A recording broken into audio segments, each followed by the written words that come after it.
আসসালামু আলাইকুম। আজকে আমাদের project dream innovation city with advance technology. আমি নাহিল চৌধুরী এবং আমার গ্রুপ পার্টনার দিবরাজকর রুদ্র।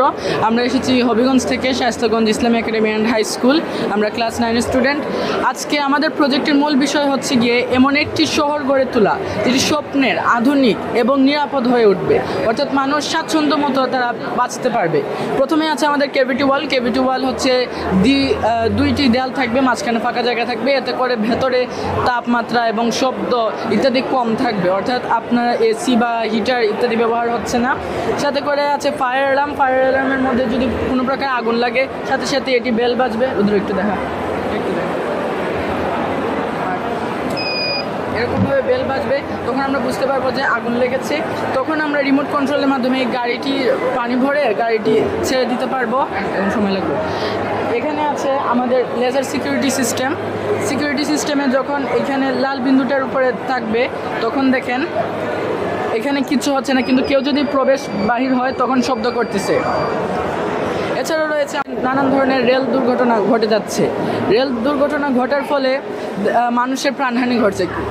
বেশিরভাগ ক্ষেত্রে দেখা যাচ্ছে যে বারটি নামানো হচ্ছে না, অর্থাৎ লাইন্সম্যান যারা আছে তারা অবহেলার কারণে এটি ঘটে থাকছে।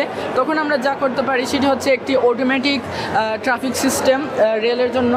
আপনি যদি একটু সময় দেন, এখানে আমরা যখন একটি পাওয়ারের সাথে এটি সংযোগ করব তখন অটোমেটিকলি এটা দেখবে ট্রেনটা। তো ট্রেনটা দেখলে অটোমেটিকলি যেহেতু এটা পড়ে যাচ্ছে, তখন এটা যখন ট্রেনটি চলে যাবে অটোমেটিকলি পুনরায় সেটি আবার উঠে যাচ্ছে। এটি হচ্ছে মূলত আমাদের প্রজেক্টের ধারণা, অর্থাৎ আমাদের প্রজেক্টের মূল লক্ষ্য একটি স্বাচ্ছন্দ্যপূর্ণ, আরামদায়ক এবং নিরাপদ বাংলাদেশ গড়ে তোলা।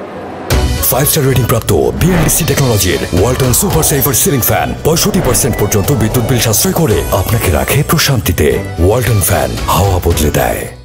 শুধুমাত্র যে আসতে পেরেছি এটাই অনেক কিছু, কারণ এটা আমার এবং আমার গ্রুপ পার্টনারের সর্বপ্রথম বিজ্ঞান প্রজেক্ট। এবং বিভিন্ন ধরনের এখানে প্রজেক্ট দেখতে পাচ্ছি। কেউ হয়তো পরিবেশ নিয়ে কাজ করছে, কেউ হয়তো বিজ্ঞানের নানান ধরনের উদ্ভাবনী কাজ করছে। দেখে অনেক কিছু যেমন ভালো লাগছে, এর পাশাপাশি অনেক কিছু আমরা শিখতেও পারছি। ভবিষ্যতে যখন আমরা পুনরায় আসবো তখন হয়তো এগুলোর মধ্যে থেকে আরও কিছু যোগ করে আমরা আমাদের প্রজেক্টকে আরও ভালো করে নিয়ে আসতে পারবো। তো অবশ্যই অনেক ভালো লাগছে।